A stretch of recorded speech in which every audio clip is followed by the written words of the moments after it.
Well, everything's gone. The apple's gone. The power bars are gone. Let's check the camera. All right. Everything's gone. Okay. Let's see how many clips we've got here. 9 clips. Huh. All right, so there's 9 clips on this camera. This time the apples were taken. The camera did not fall over. I have the I.O.O.F side brackets sanded. I've pre-stained the all-seeing eye, and I filled the scroll lines with a filler to secure the rays. I'm going to stain the I.O.O.F side brackets now.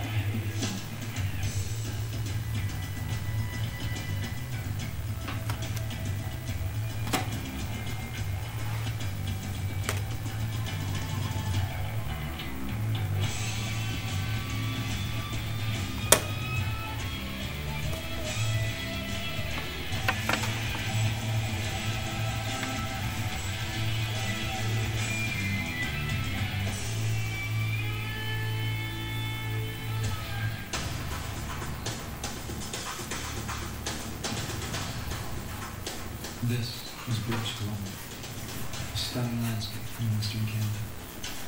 Since the first days of exploration, the stories of the big, hairy ape living here have endured.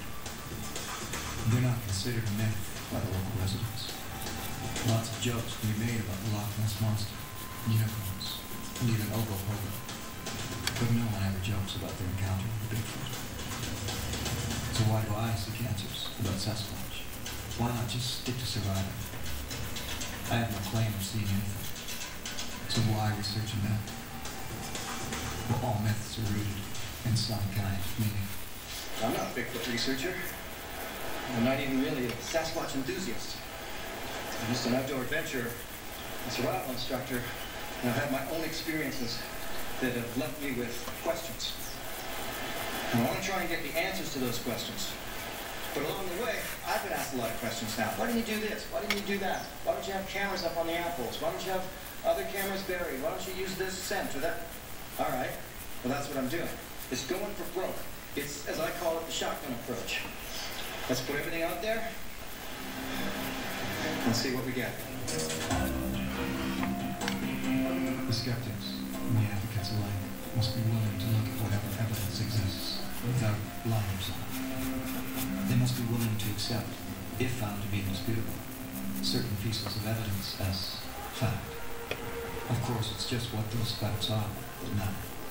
So ruling out human hoaxing on wildlife is unheard. The problem for Bigfoot advocates is that there is yet to be indisputable evidence. There is yet to be found a smoking gun.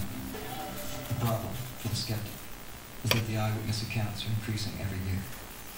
It's going to take forensic study to uncover the truth.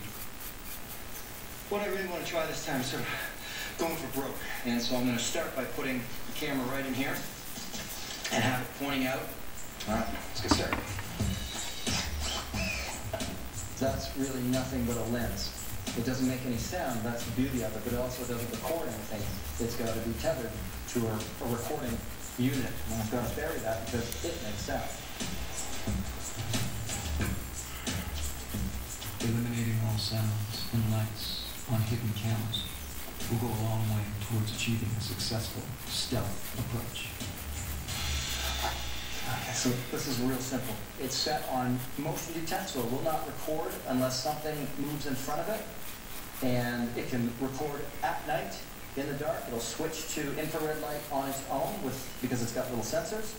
What I want to do is just bury this whole thing. So I've got the plastic container. And hopefully if it has a light or it makes a sound, well, that won't be seen by anything. That's the point. Now we've got a little lens up there in the stump pointing this way. The idea being that a Sasquatch comes from the outer bush because he smells all the stuff going on down there with everything that we're setting up and walks right past this camera. It's a long shot, but it's worth it. Now let's stir it up a little bit here. I'm going to put I've got to put something odd, something different, unique that wouldn't normally be up there. So I have pure beaver caster scent. This stuff stinks. And I'm going to put it in front of my first camera. Let's put the scent just right here on this log.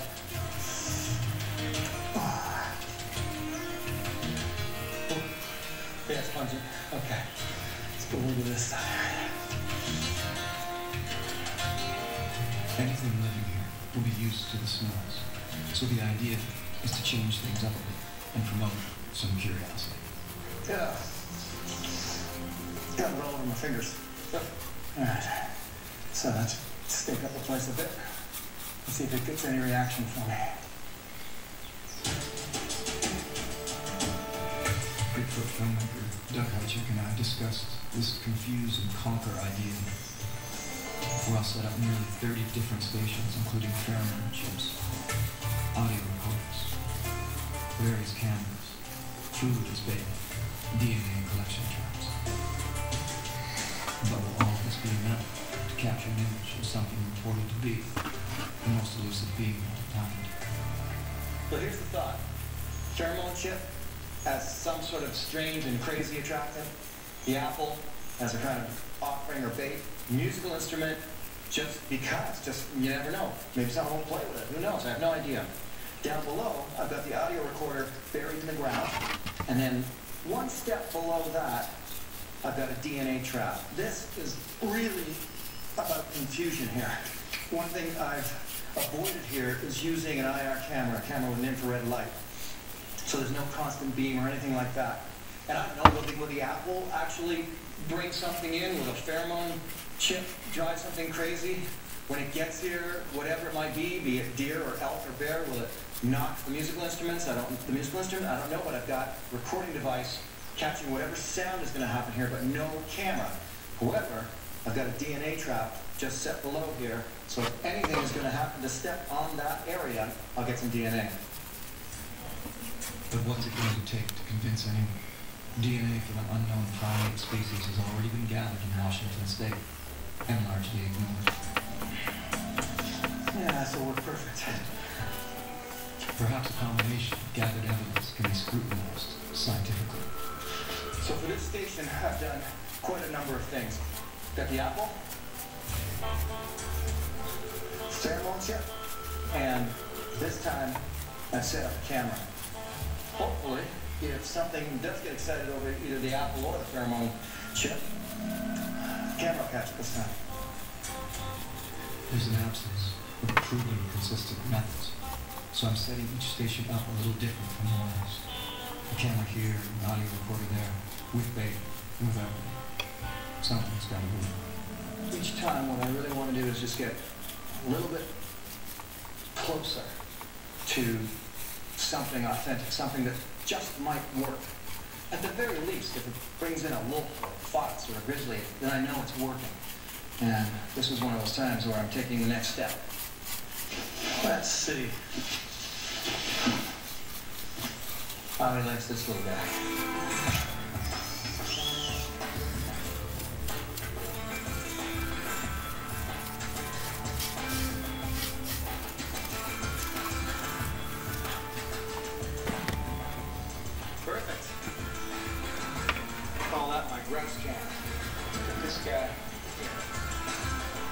Now, I've still got to bury the recorder. If it is just an egg, albeit an intelligent egg, then sooner or later we should be able to outwit it. Unless, of course, it's smarter than us. All right, so the significance of this particular setup is that I've got the grouse up there with a camera set, all ready to go. The wire runs all the way down the hill, and the recorder's down there. But look at this. Look at this. See that behind me? That was one of the first Sasquatch structures that I was ever shown. So I basically just violated their main area. Let's see how they like that. Maybe they'll take it all out on the grouse. Everybody clear? Slow down, slow. Low. Half jack. Something right.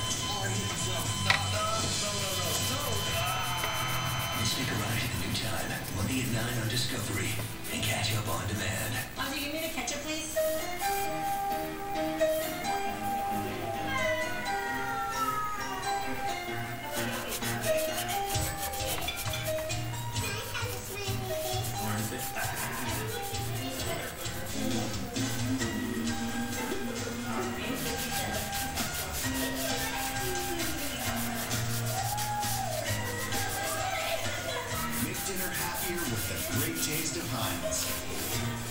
The Irwin curve job pliers have 3 times the gripping power of traditional locking pliers. And the power slot pliers go through wire with half the effort.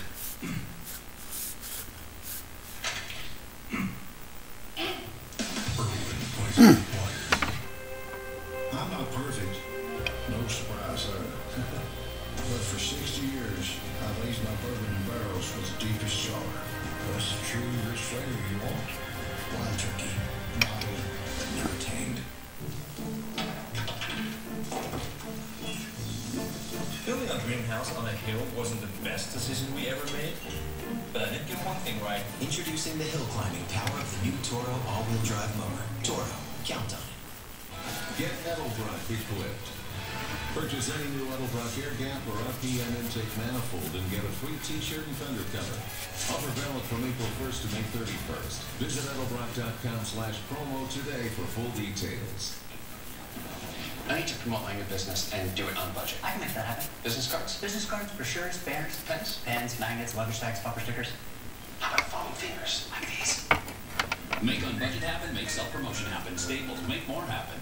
So, yes, French fries and I are pregnant. And we're having chicken fries. Everybody just calm down. Again? There's just no stopping true love. Chicken fries are back at Burger King. Introducing the new Can-Am Spyder F3 with a cruising riding position and the most advanced vehicle stability system in the industry. You'll ride with a feeling of complete freedom and confidence. Visit your Can-Am dealer and test drive the Spyder F3 today.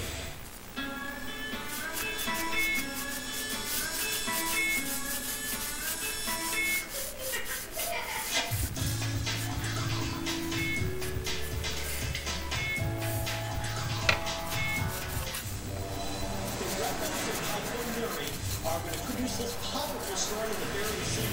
Commercial fishing fleets are going to want to stay in for this. Deadliest Catch, Tuesday at 9 on Discovery. And catch it on demand.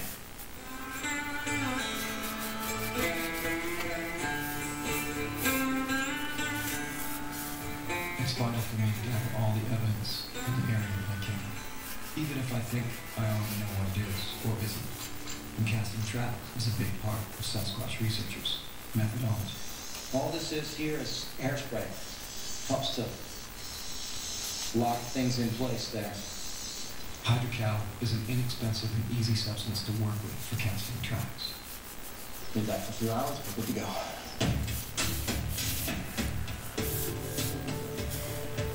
But are they Sasquatch traps? It's too easy to make mistakes, and even easier to make wishful assumptions. Just watch around for these casted bear tracks to get a better look at them. They really are massive. That's huge. There's my hand. That's a grizzly bear track. Now this one here is the one that's really important to me. Now look at that. Now doesn't that look like a Bigfoot track? The reason being is that what has happened here is the bear walks in his own tracks, and it can create a bit of an optical illusion and look like a Bigfoot track. You see, here's where he stepped once, but then he followed it by stepping again here. Put them all together, and look at that. Huh? Doesn't that look like a Bigfoot track? And that's one way that people can be fooled by tracks when they see them. And they say, no, it was huge. It was, you know, what's that, 14, 15 inches long. And it ends up looking like that. 1, 2, 3.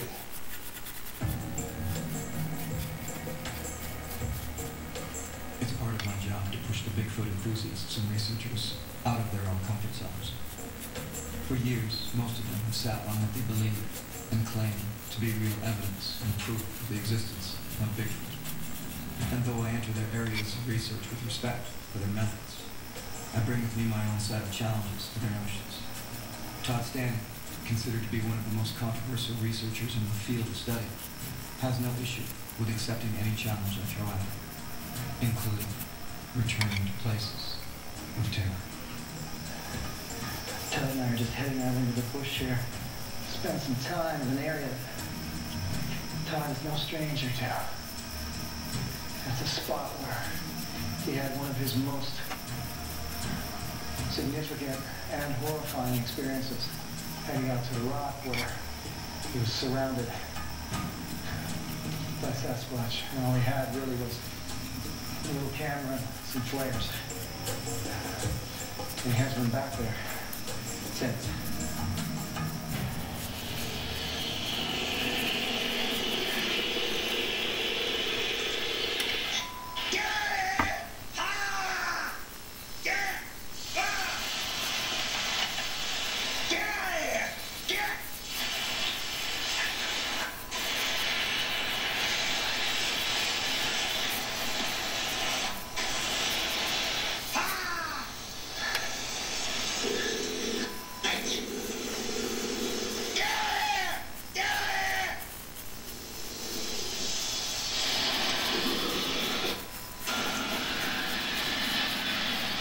And I was right here by this rock. And since that night, Todd has not ever returned to this rock at night. And this is it. This is the first time. And we're going to sit it out here for a number of hours and just see what happens. And I don't know if it's a good thing or a bad thing, but it's a full moon. At the time of Todd's encounter, he had an older version camera with a weak nightlight and the flare that was short-lived. This time, I don't want to make the same mistake. Now, if only Todd could have had a light like I do, it would have made a big difference for him. This infrared light that you're watching me with right now is just the onboard infrared with the camera. So I turn on the extra one. This is the mid-level. It's really bright. Look how far. All of a sudden you can see behind me there's Todd. You can see it from the bush. Now if we bring into it this massive infrared light, I'm going to show you how this looks. Here you are with the regular camera light. Here it is with the mid-level. And here it is with the spot. What a difference it would have made. It's important to understand that only the camera can see this imagery. To the human eye, it's still pitch black.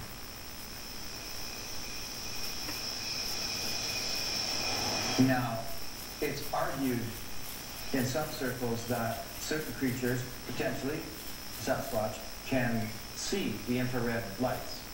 I mean, I can see these red lights right now that are making this. Todd doesn't agree with that. He just feels that when they're off in the distance and you're shooting that infrared light, they cannot see it. And so the potential is there to get one caught on film, because just like any biological being, they're out in the dark. They have their night vision, but infrared is something different altogether. Even though recently it's been proved that caribou can see ultraviolet light, that's the other end of the spectrum. That's a different thing altogether. So we're going to sit here for a few hours. I guess in some ways, I hope we don't get the same reaction Todd got those years ago. Maybe something a little more gentle. You hear that? No? Yes. Did you hear that? That's what got me out. It was not just the ground, but the throwing. Something, sounds like something was thrown. Yeah. Something small, nothing big.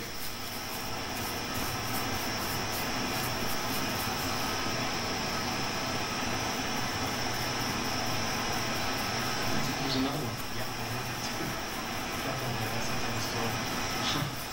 This is exactly how it started with me. The wind is still. Nothing's moving. If something big made a sound, we would hear it. If something small made a sound, we might miss it. We gave Coop before we came in. Give him one Coop here. It could be stuff just falling off the trees, but already we've heard two little things up in behind me, on this side of me. Sound like little things being thrown. Just gonna sit it out here in the dark and see what happens. The nearby rapids drown out much of the sounds this night. Was something small physically tossed in our direction? or did a little toad jump on a dry leaf. Assumptions can be dangerously misleading.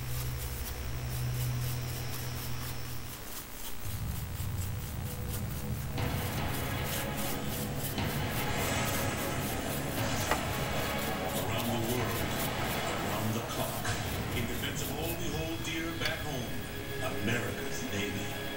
Discovery presents Homegrown Facts. What's the only cuisine indigenous to America? Hamburgers and hot dogs? No, they were imported. You gotta go down south to find it. It's Louisiana cuisine, born and bred. The delicious Cajun and Creole flavors that the Seven Nations created. Slow cooking meets Louisiana fast. It's the taste sensation that swept the nation.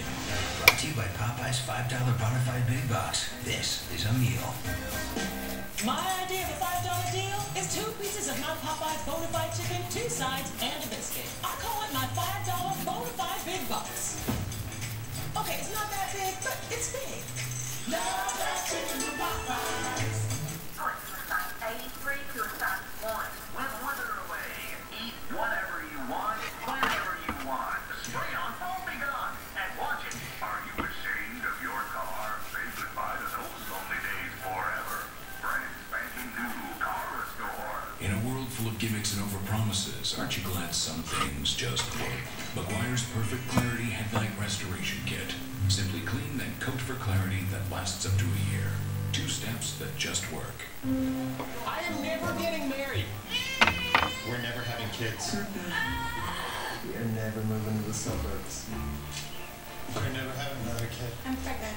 I'm never letting go. For all the nevers in life, State Farm is there.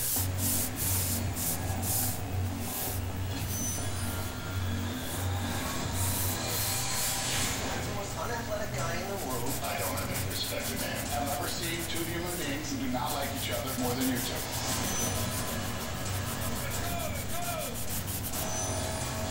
Now, bear dash you right now, right between the shoulders. I'm Nick. I'm all good.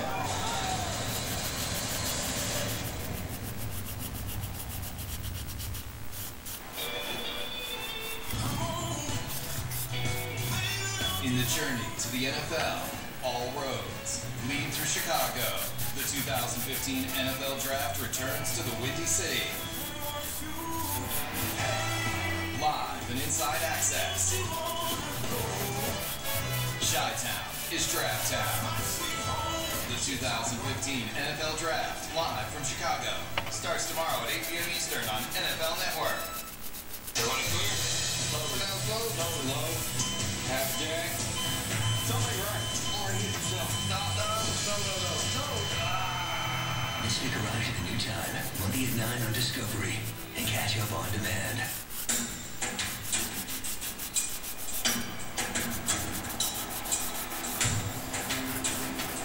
A few small things, perhaps twigs, fell from the trees, close to where Todd and I waited in the bush last night. But that was all. However, I'm frustrated by Todd's reaction to the same event, or none of it, depending on how you look at it. His quote the next morning was, "I think you're rock stars." For me, this is a gross misrepresentation of the reality. Normally, I shoot Todd or any other researcher down when I sense that bit of overzealousness, but I let this one go. I proceeded to head up to the top of the mountain in a helicopter. Spend the night in what Todd considers to be his greatest spot for Sasquatch action.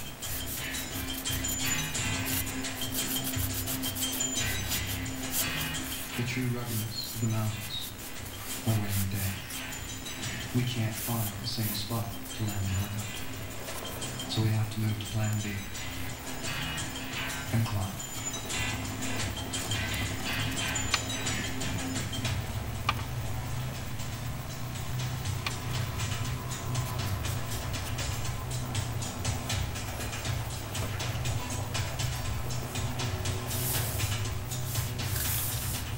Crew follows me from a short distance before I choose to take a different route up the mountain and Todd's, so that my experience of being alone in what is claimed to be prolific Bigfoot territory may be enhanced. Guess I better bring you with me.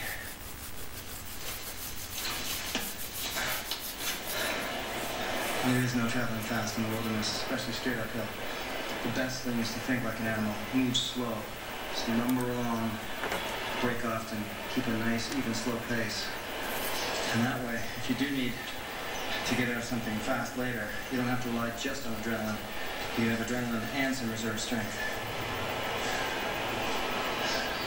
So I'm going to go up this mountain a little bit at a time. The brackets are now ready for assembly. Wow. It's going to be a long day. Advocates of Bigfoot simply point to a print in the ground and demand an answer. And that's reasonable. On a psychological level, you have to determine, do you start feeling those feelings of spine tingling and hair on the back of your neck because there's something real, it's really affecting you? I mean, we know that feeling. You see, it's like somebody's looking at me, and then you turn and you see, oh, someone is sitting in the couch here, and they're staring at me. It's that feeling, right? It's the exact same feeling. You have to determine. I'm going to stain the shelves for the I.O.O.F. Curio wall shelf.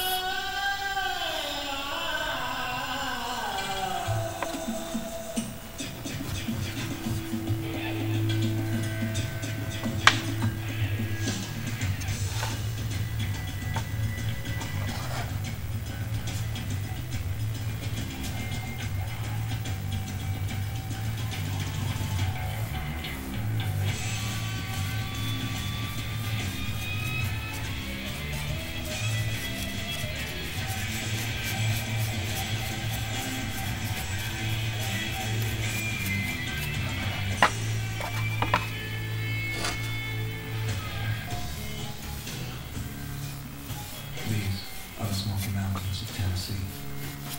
The phenomenon we call Bigfoot is far from being relegated only to the West Coast mountains. Some of the most bizarre and intriguing encounters happen in Quebec, all the way down through to Florida. And the stories here begin to stretch the bounds of what this phenomenon might actually be. There's so many theories on the phenomenon we call Sasquatch or Bigfoot. Is it a great ape? Is it part ape, part human? Is it a Neanderthal? Is it an alien? It just gets crazy after a while. And every Bigfoot advocate seems to have a different approach to what they think it is. What I'm doing is saying, take me to your hotspots. Put me in there where you go. Let me check it out. Let me help you get to the bottom of what's going on here. And right now, I'm in the Smoky Mountains in Tennessee. And I have a feeling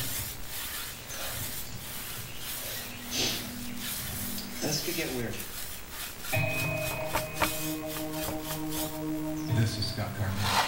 Fortunately, a level-headed individual who, like so many others, is just out there trying to find explanations for actual experiences he's had.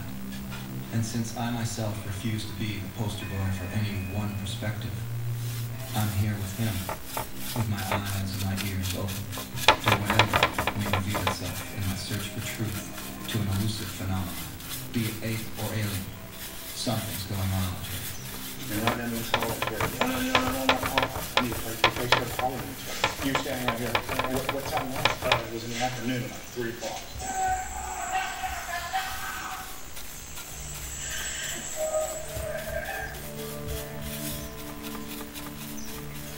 Where was it? They were down in there somewhere. We never could see them. Right, they were yelling and screaming at us. And then as it started to kick going on, it's like, you could tell that silver was being right. That's one of the ones that Scott Nelson went over and broke down medically. Okay. There's silver was being stolen.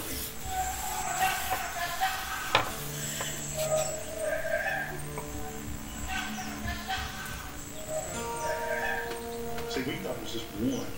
And when he came back, he says, no, it's two individuals. And he said, his opinion was, he told me that they were arguing with each other, not us. Right here. Right here. They saw something, made them upset. And, whether they were reports of action or something, they were arguing if they didn't care to be heard.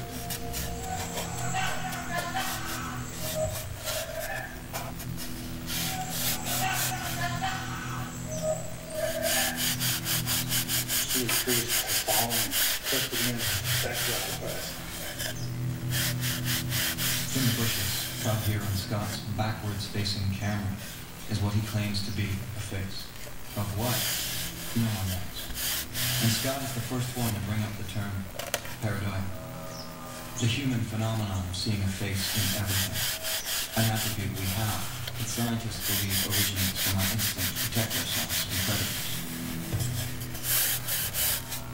Scott will often diagram over his photos to assist the viewer in spotting the face. I refuse to do that, as I believe it just adds to the power of suggestion too much. He has dozens of images like this one, but you can decide for yourself. One that looks human down there. In this footage, taken from Scott's trail cam, you can clearly see that something is messing with the camera.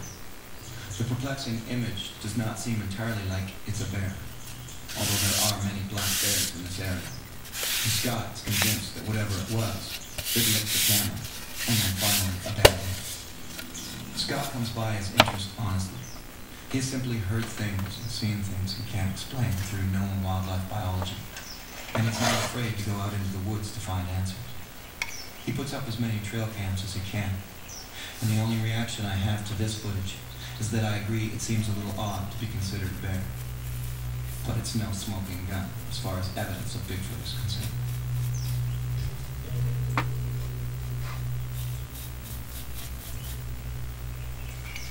I left these rock in this place. That's when I was here. This is the kind of stuff we do.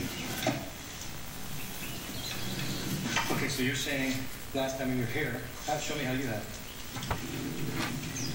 Okay. And that was 3 weeks ago. Now I'm back with you, and they're over like that. Just move, just a little gentle movement. So why don't we do this again? Does that make sense? Yeah. You can add one. We can find another one and add one. Well, here, let's do this.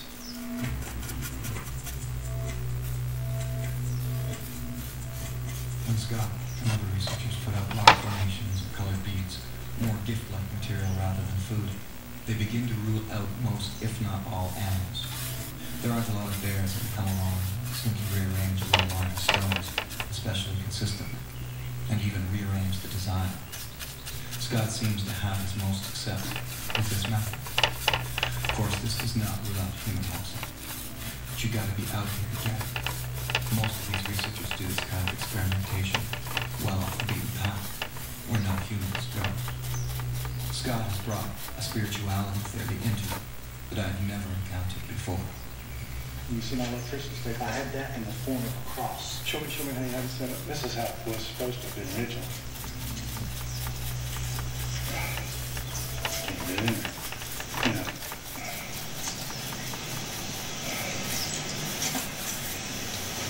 I heard that. I was just going to say, did you hear that?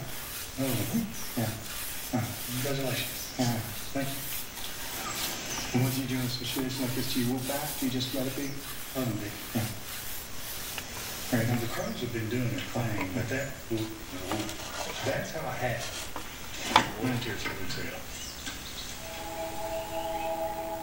There's some theories going around because of the abilities of the Bigfoot. You get into the supernatural side of it, the ability to, a lot of people think they can mind read, they can cloak or disappear, cause you not to see them, those types of things. Actually, these abilities for mimicking, angelic type abilities, that, from the Bible. So there's a theory out there that they could be Nephilim, and that's basically in Genesis 6 it talks about how the fallen angels mated with human women and created a hybrid, and those were called Nephilim. And they were giants and large, and so that's how that's where the theory got started. And you carry that forward through history, and they ended up here in the Americas, and that's what the Bigfoot could be a descendant of the Nephilim. Sasquatch in the Bible. This was something I've never even considered. Yet look at the first two lines. There were giants on the earth in those days. And also after that.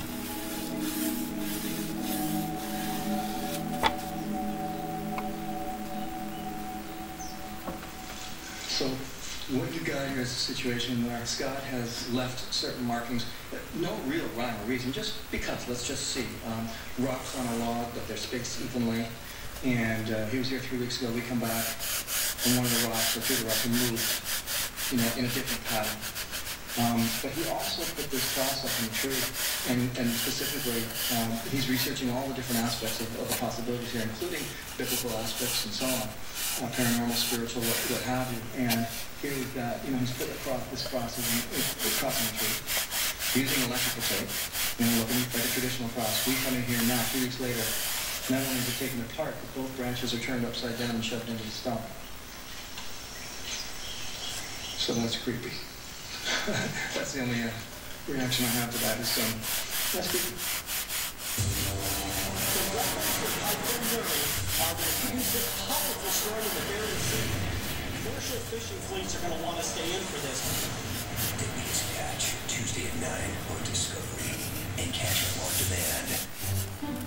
When you're not confident your company's data is secure, the possibility of a breach can quickly become the only thing you think about.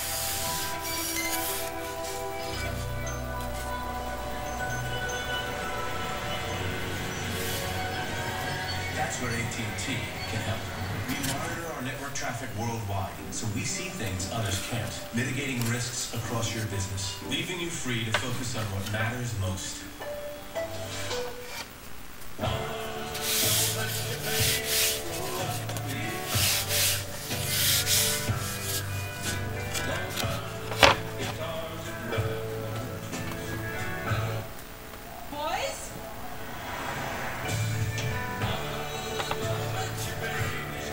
Stop less, go more. The Passat TDI Clean Diesel, up to 814 highway miles per tank. Just one reason Volkswagen is the #1 selling diesel car brand in America. This program is brought to you in part by Sonic's Candy Slush. Can't believe how good these Kevin Durant signature slushes are. Kev, show them how you dunk on a slush. Yeah. Waboosh! Oh, is that it? You really hang out with this guy? Waboosh! Up your game with the new Kevin Durant signature candy slush. This is how you Sonic. Every sip of Palm Wonderful Pure Pomegranate Juice unleashes powerful antioxidants. Humongous, hulking, free radical hammering antioxidants. Palm Wonderful. Crazy healthy. Let's do this. We start here, top the curve, pick up some of that, a few of those, okay, a lot of those, then dirt, plants, water, just a little time, and then boom. Spray. Big time. Let's do this. Say seed to weeds. Your choice of what the weed be gone. $6.88 each. The Home Depot. More saving. More doing. This is Smith & Forge Hard Cider. It's like Cecil here. Strong. Sturdy. But not too sweet. Built from apples, built to refresh. Smith & Forge Hard Cider. Made strong.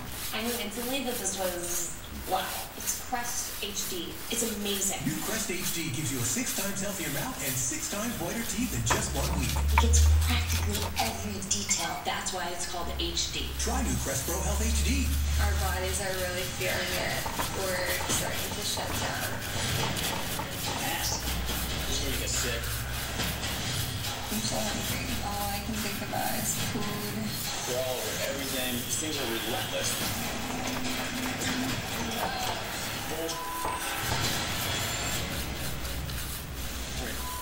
Care if this makes it on TV.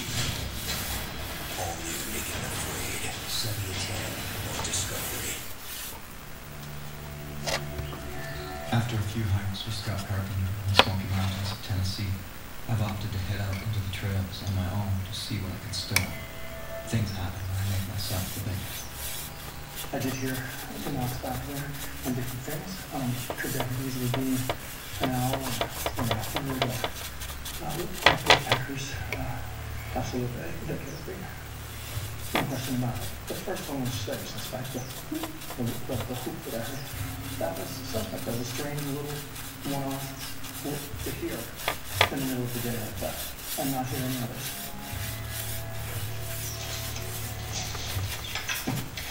Well, that's not a bad little shelter. This big spot I made my shelter. And stay the night with a tent. Definitely protected from the rain. This is all damp. Get enough material, put it on the ground, and you got a ready-made shelter right there. There you go. And when it comes to survival in an area like this, well, it's the same thing I find everywhere I go. I mean, survival is ultimately quite possible. There's a lot of large black bears in this area, so the bottom line is wherever there are bear, when there's enough food for a large bipedal, ape-like, hairy man creature to exist. That doesn't mean they exist. It just means they could. So, in my opinion, in the research thus far, let's get that question right. Could a creature such as Sasquatch exist in North America? Yeah. But that just doesn't mean that it does. Alright, so I've let Scott head off without me. I think I spent about 15-20 minutes just up here alone. Let the dark cut in a bit more than it is. And so I can be a single solitary person up here alone and do my own case on my own. See if that makes any difference at all. Lots of sounds in the forest. There's always lots of sounds. Sasquatch's persistence in our culture is a testament to its value. A myth, after all, tends to reflect some fundamental truth about the world we live in. There's another element to Scott's research in this. He's even looking at things biblically. And that's where things get pretty interesting, apparently, in Genesis 6, to do with the Nephilim. So that's something I have never even considered. And then, carrying on into aliens. I mean, this area and many areas are well associated with the seeing of orbs, strange lights. Well, that's not my thing. That's not what I'm not going to get into that. Even in my own circumstances with some strange happenings that I've experienced that are associated with me trying to be in Bigfoot territory. Feeling of being sat upon and things disappearing that were covered by stealth cams, and then they disappear on the stealth cam with nothing coming into frame. That's just bizarre, Once these are dry, the I.O.O.F. can be assembled. Consider the possibility of a biblical connection. That's really going to take some thinking on my part. And that just makes it even freakier. And that's the interesting thing.